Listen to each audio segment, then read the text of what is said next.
Jesus Christ. Happy DocMas residents, and welcome to the Dr. DC podcast. My name is producer Richard, and across from me is the doctor himself. Hello. This year, like every year before, we will be releasing an episode every day leading up to Christmas, the 12 days of DocMas. That's right. 12 episodes, 12 drinks, 1 day of recording. Good Lord. This is part 10. Yeah. We are, I can see the finish line. Yeah. I can still say my S's. We're doing okay. Yeah. We're doing okay. We're conscious, largely. Yep. We're good. Yeah. This has been great. Today we are joined by the one and only Josh Callahan. Welcome. Hi. Thanks for having me. I'm like, I don't know what to call you except for just Josh, because I was like, I don't. No, that's my name. That's the best thing to call me. Yeah. I was like, because normally you could do like writer or comedian. And I was like, I don't know what. I'm an enthusiast. Yeah. I like funny things and Closer to the mic. I like funny things. Yeah. I'm enthused by that. You can always put the headphones on if you want to hear yourself. That's probably a good thing. All you probably hear is me chewing on celery. I mean, that's Richard's own fault for giving us celery. Yeah. Well, it's more about the visualization of you have to have the Caesar with the celery. Yeah. So, Well, that's a good balance. It's perfect. Yeah, you like fun things. Do you like, superhero movies or comic books or things like that? Well, yeah. Of course. I mean, I would have said no if you would think, but not everyone says no. Matt was on this episode. Was on a podcast earlier. What did you guys talk about with Matt?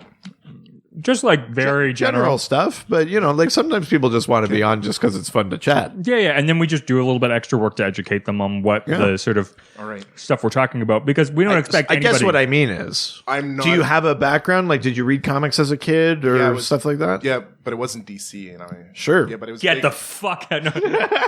I warned you before I came. You did. Episode over. I mean, yeah, definitely was big into, of course, Spider-Man during the Obviously. symbiote Yeah. era. Like that's Ultimate Spider-Man. Yeah. Well, was that when the clones started coming? Yeah. Yeah, definitely. Like, I I love that period.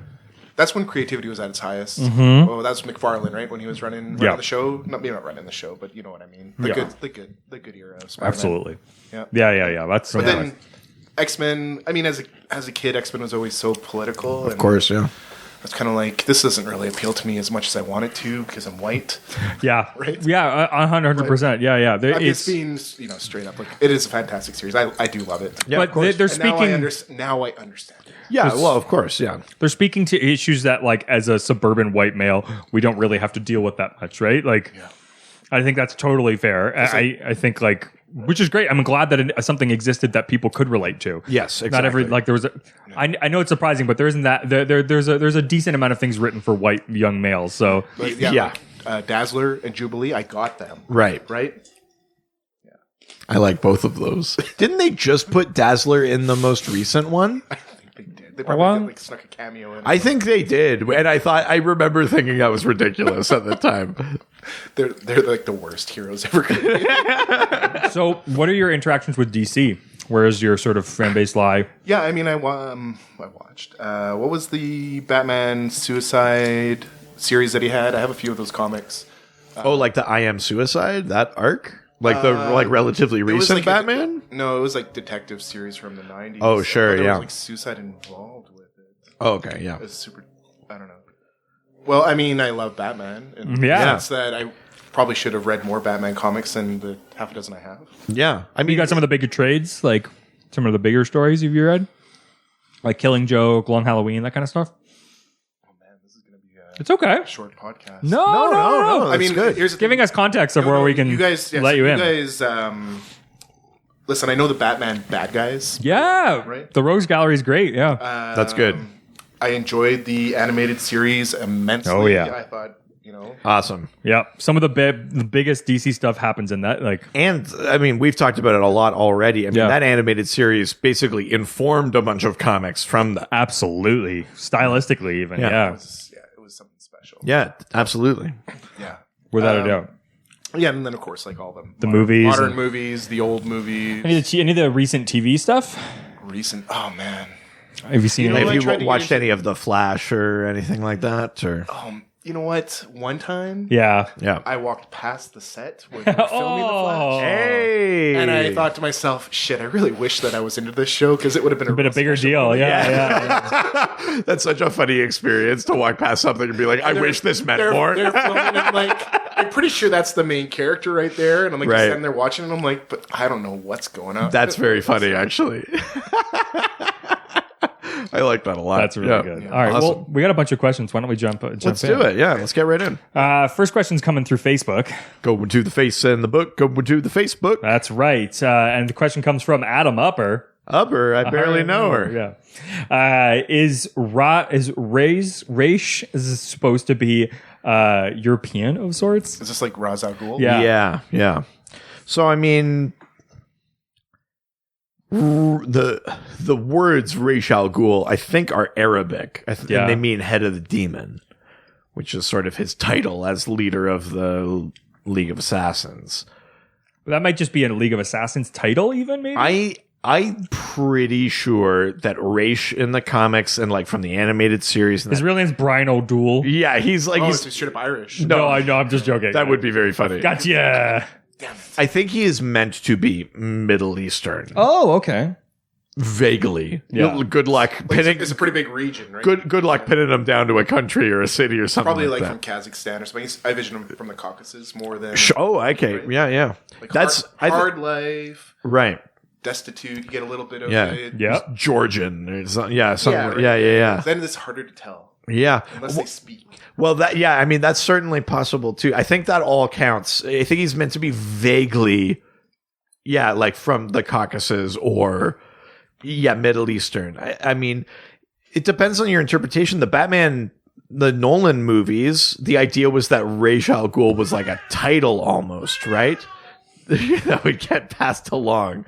That's not necessarily how it is in the comics. Ra's is almost like his name, right? So it's a little bit different. But I mean, if you think back to the cartoon, did you ever think of him as being a little bit different, like as being Middle Eastern or something like that in the cartoon? Or did you just think of him as being like another white guy with a vendetta? I never thought he was white. If that's right. I never associated him with being like Western or like Western European. Right. Yeah. I never got that. So fucking cute. Yep. That was Kyle. That was Kyle. Yeah. I don't know. I think it's harder I think that's what makes like Bruce Wayne's origin or Batman's origin so cool is that it's a little bit harder to get into that kind of stuff, especially I think if you're Western European. Yeah. Right? But I mean, who am I to judge? I didn't get X-Men when I was a kid. It's true. Right? I mean, I think generally, Ra's, who do you even think you are? Ra's is not meant to be like American or like he's not meant to be Liam Neeson. Like Sorry. I roam the streets looking for a League of Assassins. Like I think he's from like Egypt, actually. Now that I think about it, specifically, yeah, because I remember I did a little bit of research for that pilot that I pitched. Oh, right, yeah. Yeah, like North Africa. Yeah, for sure. Okay. Yeah, I think probably more. Yeah, I would reasonably say more North Africa than like Asia Minor kind of piece. Yeah, yeah. I don't know that they've ever 100% pinned it down, though. I'm sure they have in a comic at some point, but I don't know if it's still. I think Wikipedia says like that's a storyline they're saving. Well, yeah, it could be. I mean, what's the expected life for DC? Because the DC bought Image, right? When Image folded. No, Image is still going. What, Image is still going. It is. Like Shadowhawk and stuff is still out there. Image is still out there. Spawn just had its 300th issue. Oh my yeah, it's still going. I'm disconnected. It's going strong. That's awesome. Yeah. Let's go to the next question. We're leaving Facebook and going on over to Twitter. Twitter. Hey, look at that. See, you're going to episode 10. You're still tight. Still light and tight. Question now comes from Batzam, who asks, if the Joker died, would Gotham be more chaotic or less? My thinking is that Joker's craziness keeps the other villains in line a bit. With him gone, there's no big boss to stop you now. Oh, that's interesting. Like the idea that maybe everyone else sort of tones down their villainy because they don't want to accidentally step on Joker's toes or get in his crosshairs or something like that. Josh, do you have a thought on that? Do you think Gotham is a more or less safe place without a Joker? question. Yeah. I think like you think about an ecosystem, a natural ecosystem. Yeah. Yeah. You take out, the predator. Yeah. And what happens? Right. Without a doubt, every single time, another predator comes in. Right. Without a doubt. Like something else happens, the ecosystem changes. I think if the Joker were to have ever died or something were to happen to him, that he was eliminated for the long term, I think something would definitely take its place. I mean, and plus, criminals are smart. They're fucking smart. And they learn from others' mistakes. So, however the Joker is taken out, I mean, that will never happen again. Right.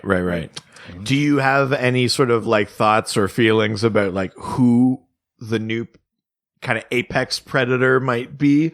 If you take Joker out, who's next in line? Who's next? Is it Bane? Is it Riddler? Is it Two-Face? Penguin? Yeah. I do lean towards Penguin the most. Yeah. Penguin, yeah. I think he's fucking nuts.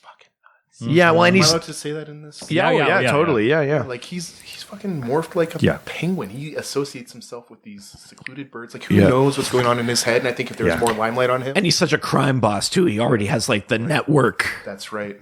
He's got more sanity in some ways. Like he's more organized than a lot of the other characters because a lot of them seem to have like actual mental illness. Yeah. And Penguin's pretty ruthless too. Yeah, and has a very clear vision of why he's doing what he's doing. It's all based on like a specific like spite. And he doesn't have a self-sabotage thing like the Riddler, which is like, I'm doing a crime. Try and stop me if you can, but can you stop me? Do you want to stop me with the crime? He likes the idea of like he likes the cat and mouse chase. Penguin doesn't really have that. No.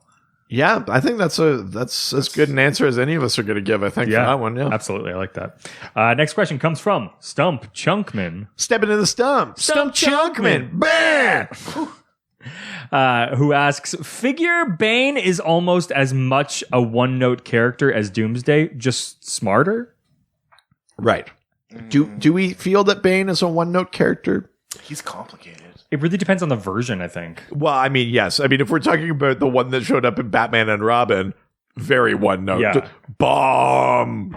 But Bane in the comics and in the cartoons, he's got a lot going on. He grew up in a prison, and he just hates the Batman, and he's smart. He figures out who Batman is, and he sets all the villains loose to tire him out, and then he breaks his back. He doesn't even kill him; he just breaks his back. Like he's methodical, and plus he has that venom, right? Yeah. So he is also super strong. That's right. I know. I like the luchador version of him too, kind of recently that we're getting. I think that the Nolan verse did a bit of one note with him. A little. They kind of made him a little bit more eloquent, but at the end of the day, sort of he was a puppet for someone else. That is true, which is unfortunate. Yeah. But I think that like the comic book version of him is probably the most well sort of spoken and like methodical and. He's every bit the excuse me. He's every bit the tactician that Batman is. Yeah. I think is the real scary thing about Bane, because that he can beat him, he can match him physically, and he can match him strategically, and that's usually Batman's advantage, and he doesn't have that with Bane. I don't feel that Doomsday is like that. Doomsday is really just like a rampagey monster. Almost every version of Doomsday has no discernible intelligence, right? He maybe is not just an animal, but he's not like deceitful. He's not capable of lying. He's straight to the point. Like, I'm just going to destroy this. Exactly, right? Like he might have an objective, but he's not Machiavellian or like anything like that. He's not capable of that kind of nuance. I think Bane's more complicated than Doomsday is. Yeah, without a doubt. Yeah. All right, let's go to the next question, which we're leaving Twitter and heading over to Instagram. Now we're going to Instagram, take some questions and answer them. Yeah. First question comes from, and the only question on here comes from Robbie's Just This Guy. I don't know why you keep bringing it up. Robbie's just this guy. He's so much more than that. Yeah. Oh, Robbie, don't say that. Yeah, you're so much more. So Rob? Yeah. Robert, you are this man. Robbie sounds like a British slang term for somebody who's a thief. He's just a Robbie. We got 5 Robbies over on the West Bank. Robbie, Robbie. It makes sense on so many levels. right? Well, Bobbies are cops. That's what I mean. So the Bobbies and the Robbies. Oh, do you want to go play Bobbies or Robbies? It's going to get deep with you for a second, but are they the same thing? Some may say that any Robbie could become a Bobby. Yeah. Said any Bobby could become a And Robbie. some Yeah, Bobbies. yeah, yeah. It's Some just- Bobbies are Robbies. It's just a thin line, So- a thin blue line between Bobbies and Robbies. A thin line that closes the R and makes it a B. You're so much more than just Robbie. Just remember that. Yeah, that's right. You could be anything. Even a Bobby. Robbie asked, what's King Shark's deal? Are he and Killer Croc super chill with each other, or are they adversarial rivals? Have you ever encountered that character before, King Shark? No, but I know Killer Croc. But Sure. Yeah, King what's Shark's this King Shark? Tell me about badass. King Shark. So King Shark he's actually the child of like a shark god, but he's a sort of humanoid shark. Was he like Aquaman's foe or something like that? He has been tied to Aquaman, sort of kind of nemesis, but not like a main villain or anything. Right. But he's frequently like the muscle on the Suicide Squad, the sort of team of villains that the government sends in to do unwilling work for them.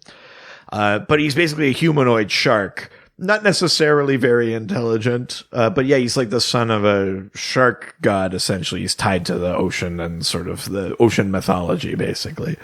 I think he first showed up in an issue of Superboy, actually. He was like a Superboy bad guy for a bit, and then they were like, wouldn't it make more sense if he was in an Aquaman story? And they sort of moved him over. But yeah, so King Shark is an actual part shark.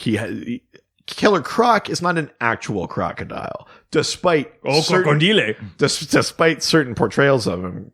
Killer Croc is a guy with like originally he was like a guy with just like a skin disorder. He's just a guy.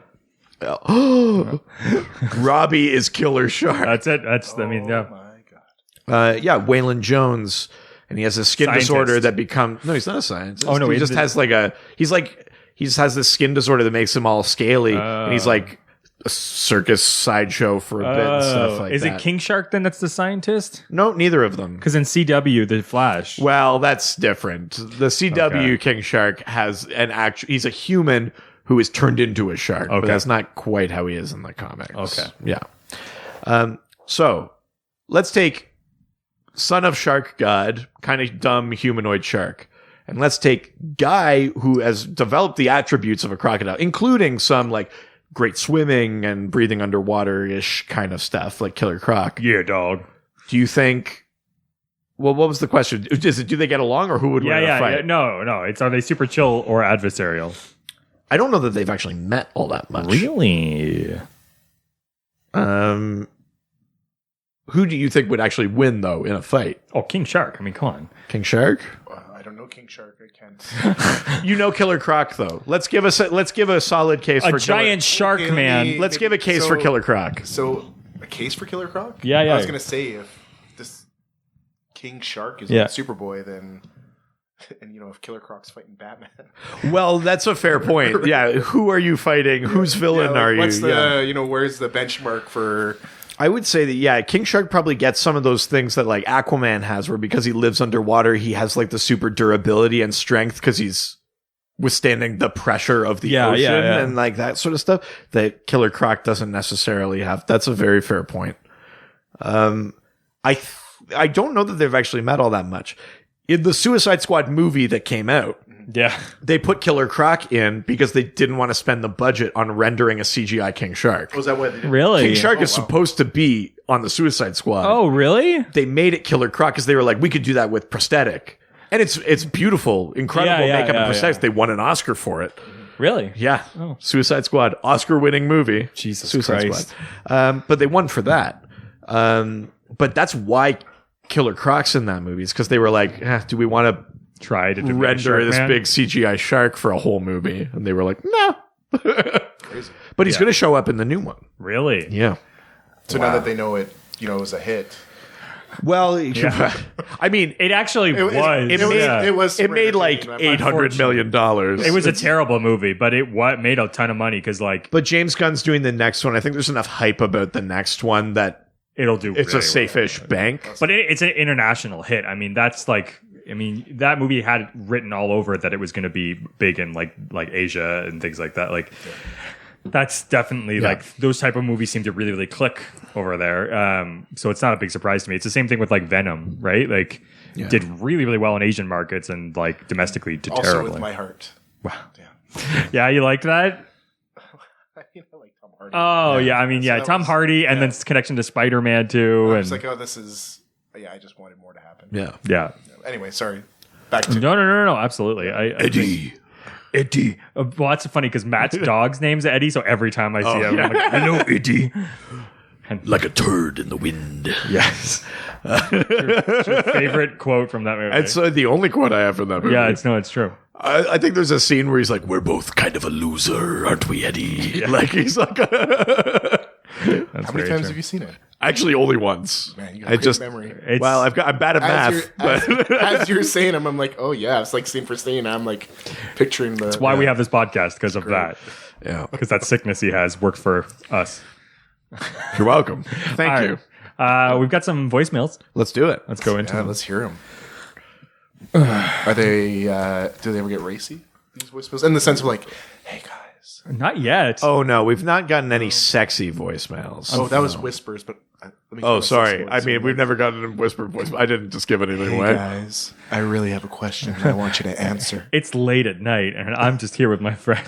All alone. Yeah. That's right. Just give me a call, and just for waiting. $9.95 an hour. Yeah, I don't think those 900 numbers do outgoing calls. That's the new thing. That's how they get you. It's like an outbound sex line call center. I mean, that's not a bad idea. Algorithms are out there, man. I'm telling you. They'll know. Yeah. All right, let's listen. Hey, producer Richard and Doctor, how are you doing today? I just realized that I, Jesse, Hot Chick Pastries, KCP, however you wish to refer to me. I have a question that I should have asked about during the Resurrection episode. I believe it is El Muerto was a comic book character that was introduced as a ploy. Well, ploy sounds weird. As a way to introduce characters from other parts of the country, specifically Mexico. How do you feel El Muerto was used in contrast to Superman, which I believe it seems like he has some kind of volatile history with, considering he originally was a huge, admirer of him. What are your thoughts on him? And while I'm here, I got another dial doc. This one's called Narco Corrido. And basically has the ability to shoot extremely fast needles of tequila, and has the ability to screech enough to pierce the eardrums like a corrido scream. Also probably has the ability to at one point or another shoot things with a AK-47. It's not really part of the power, but I guess it's just a really fun thing to add. I don't know, I'm so groggy from that nap that I said I was going to take earlier in the last phone call. Alright, y'all enjoy. You guys are probably sloshed. You have like 2, 3 left of DocMas. Good luck with that. Later. Oh, God. Thank you, Jesse. Jesse? Right, so he mentioned a character called El Muerto. Relatively obscure character. The interesting thing about this character is that I think they're killed as like collateral damage of Superman fighting something else. Superman tries to fight something else or is trying to save someone from something, and a building collapses and kills this person. It's in Mexico because this character, I think, is Mexican. And they basically come back and they're undead and they're like nearly invulnerable and stuff like that. And they have this vendetta against Superman. They're called El Muerto, which is death. Yeah. the thing that's most interesting about that is the idea, like, Superman would never intentionally hurt someone, but this person is still got hurt, whether or not Superman intended it. And now they have this vendetta against him. It's a totally reasonable vendetta to have, regardless of Superman's good will or intention. That's something kind of interesting. I mean, I don't think I'm qualified to weigh in on El Muerto as like a representation of Mexican characters, other than like barely shows up, does very little, maybe shows up in Infinite Crisis. Yeah. What's his willpower like, in the sense of like how tenacious is he at the Superman revenge kind of? I mean, there's a limit to it because, well, this is the line between what are the publishing reasons a character doesn't show up anymore and what are the in-universe reasons a character doesn't show up anymore. I only want to hear the in-universe reasons. The in-universe reason, I would say then they couldn't possibly be that tenacious or we would have seen them more. Yeah. Regardless of the publishing sort of end of it. If they were that much after Superman, we would have seen them nonstop. They would keep coming back, you know, in the way that a Joker keeps coming back or a Two-Face keeps coming back or a whatever. But they don't. They're very, very small. They're like a little blip in the grand Superman story. So I mean, it could possibly also be because ultimately it's not that Superman killed them. It's like it was collateral, right? I mean, Superman maybe technically, you know what I mean, by inaction or lack of action or whatever. But I think that probably, when they realize that probably also diminishes their hatred and their like will to go after Superman. I want to get my revenge, but you didn't really mean to do it. Right? Well, that's the thing, right? There must be a moment of realization that must sort of sap the energy from your revenge plot, I would think. So what's his deal then? What does he do? He's, well, like I said, he's undead. He's mostly invulnerable, and he's got some general magic ability, which for Superman has a vulnerability to magic. So anyone sort of dealing with other realms or the undead or things like that can actually possibly hurt or affect Superman in a way that like a person can't, like a guy with a baseball bat can't hurt Superman. Like but Lex Luthor's wet dreams, right? Like, well, yeah, exactly, right? Just to be able to hurt him a little bit, you know? Yeah. But yeah, El Muerto's a relatively minor character. Unfortunately, I would say does not amount to very much.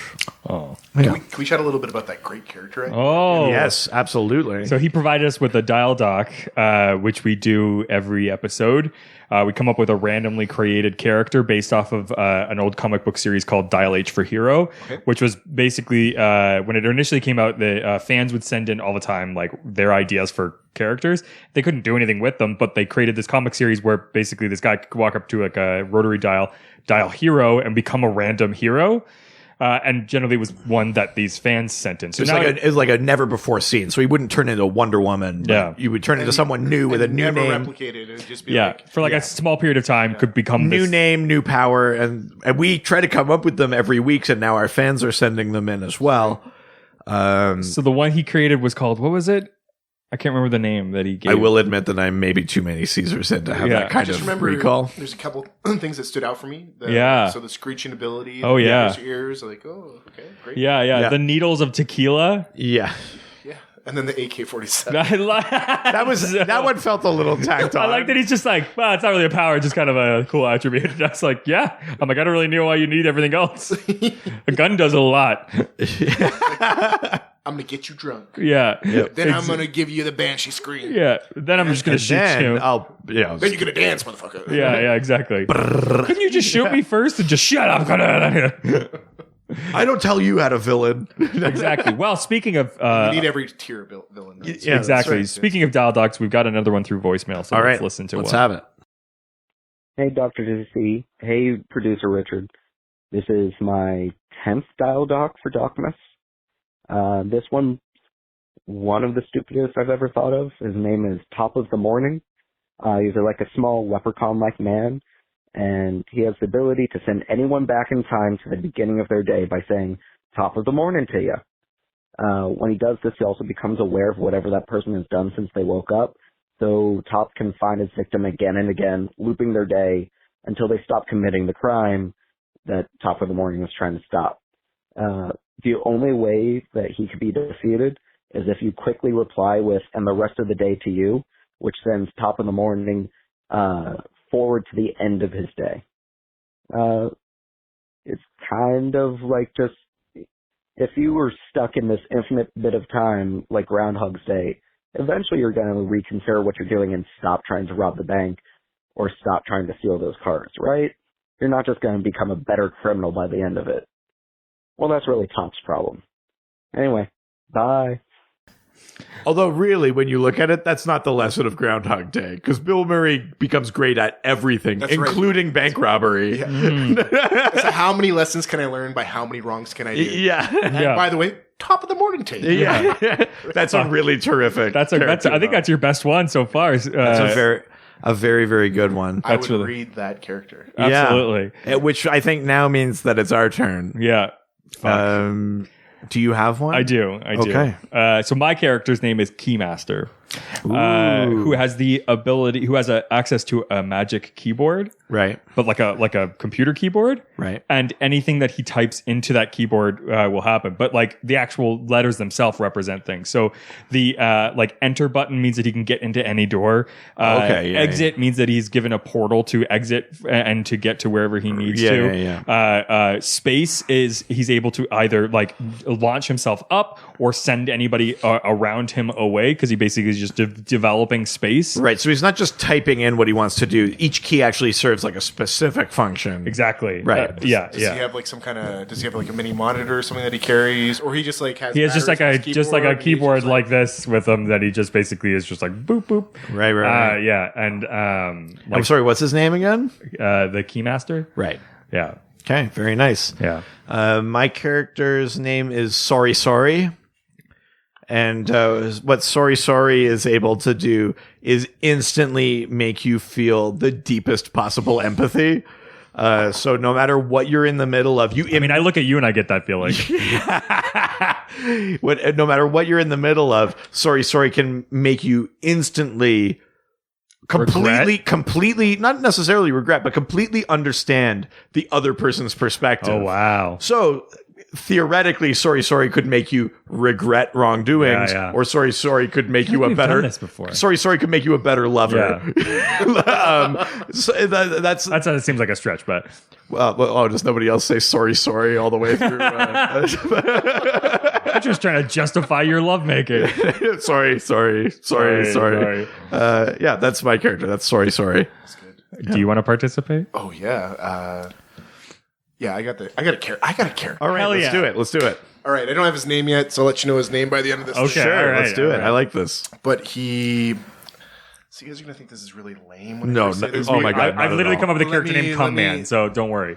His name is not Come Man. I mean, mine has been, so just... Yeah. My character disarms his foes with jokes. But not just any Right. jokes, they're very, very specific. And Right. they're not knock knocks. They're not... it's not like Jerry Seinfeld stand-up. Yeah. I'm talking Right. about dad jokes. Oh, This yeah. guy, he has the power to just lay people down in gut busters that are so horrible Right. that it cracks rib cages. Right. Oh my God. Is it like an involuntary thing where they actually don't find it funny, but they just can't help but laugh? People, and, like people will walk by and like, oh, I'm so hungry. Hey, hungry, I'm dead, right? And then people just fall over. Just I know this seems like a wild idea, but the Joker. Well, maybe this is how the Joker became to be. Maybe his dad was here's a real Joker Senior. This is the dad Joker. Yeah, Daddy Joker, Daddy J. Oh my God, DJ. Daddy J. DJ is what's better than yet. Yeah. I like. Yeah. Dad. You gotta call him. I like Daddy J. You gotta call him Daddy if he's telling jokes. Yeah. Yeah. That's awesome. I love amazing. that. That's great incredible. That's one we have not come up with either. Yeah. It's a brand new power. I like it. CDC, it's not that hard. Well, yeah, you listening, DC execs? Wow, that was amazing. Call me anytime. My rate is $125 an hour. Hell yeah. That's a reasonable rate. That just sounds like an actual rate. Yeah, for this kind of stuff, sure. Yeah. In fact, Richard, you didn't say that we were going to. No. This, okay. DC. Okay. Cool. Thank God. Thank God. We don't have enough Patreon subscribers for that. Yeah. Well, I was like, technically, we have enough money in the Patreon. Shut the fuck up, man. There's a new level on Patreon now. It's help hire Josh. Yeah, exactly. I like that. Yeah, it's only $125 an episode. That's right. We would love to hear what you residents can come up with. So send in your ideas for your characters, like you always do. Use the hashtag DialDoc and send us your creations or a question for a future episode, or just nerd out with us online through our various social media platforms, such as our Facebook, Dr. DC Podcast. our Twitter, At Dr. DC. our Instagram, Dr. DC Podcast. email, DrDCPodcast@gmail.com. Reddit. r/Dr_DC.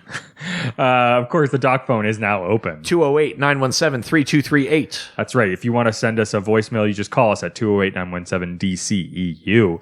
Also, not only can you talk to us online, but you can read our DC-specific articles or buy our merch. Buy our merch. Buy our merch. Buy our merch. Thank you. Yes. I appreciate that. On our website. DrDCPodcast.com or .ca. Josh, thank you so much for being on the podcast. Yeah. For having me. A nice little festive holiday nerd out. I appreciate it. Do you have anything you want to plug or anything like that? I want to plug. Yeah. Or anywhere people can find you online. People want to find me online? Yeah. Oh, man.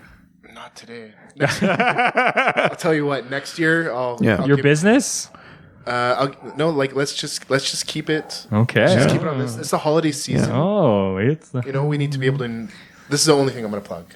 all right. Turn around, give who's ever next to you a giant hug. Right. Or As long as they're or- okay with it. If No, you're on the yeah, subway listening to this, maybe don't. well, you know what? This is all about the holiday season. I do it anyways. It's You're fun. on the subway, you give them a big hug, and you say "Merry Christmas." Yeah. And if they don't, No celebrate war on Christmas in here. That's come Yeah. on.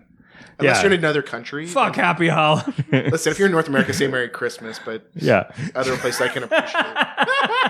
I probably just ruined the podcast. no. Trust I love me. that. We've said so I much love worse that so things. much, Trust yeah. me. That's not bad. Of course, give us 5 stars on iTunes and subscribe to our Patreon. Every episode this week, we are giving an extra episode Yes. that's going on to our Patreon, a video episode that you're getting. And you still get the regular double dose on Fridays. It's patreon.com/DrDC. It's only $5 a month. You get that full bonus episode every week. But yeah, throughout DocMas, you get an extra little video content. We answer some more questions What? and you get to Yeah. see us mid-progress as we're going. It's amazing value. Only $5. $5 a month. $5 a Only month. $5. That's right. Yeah. And I get a bonus episode? Every Yeah. week. 4 bonus episodes. That's a month? right. Yeah. Up to 5 on those special months. Yeah, exactly. Jesus Christ. Plus, we're giving them 12 videos this month. Yeah. You guys are cheaper than some ladies on Patreon. I'm still trying to sell my body on it, but That's the higher tier. yeah, exactly. That's the next level. That's the golden age level. baby. Regardless, there's tiers, but that's Oh, it that's for the today. best joke you've had all day. That's it for this today. Adios. All right, ciao. Say goodbye, Josh. Bye, Josh. Thank you. All the superheroes, they always fight for what is right. Live with danger and adventure, they are men of might. This was a Brain Freeze podcast.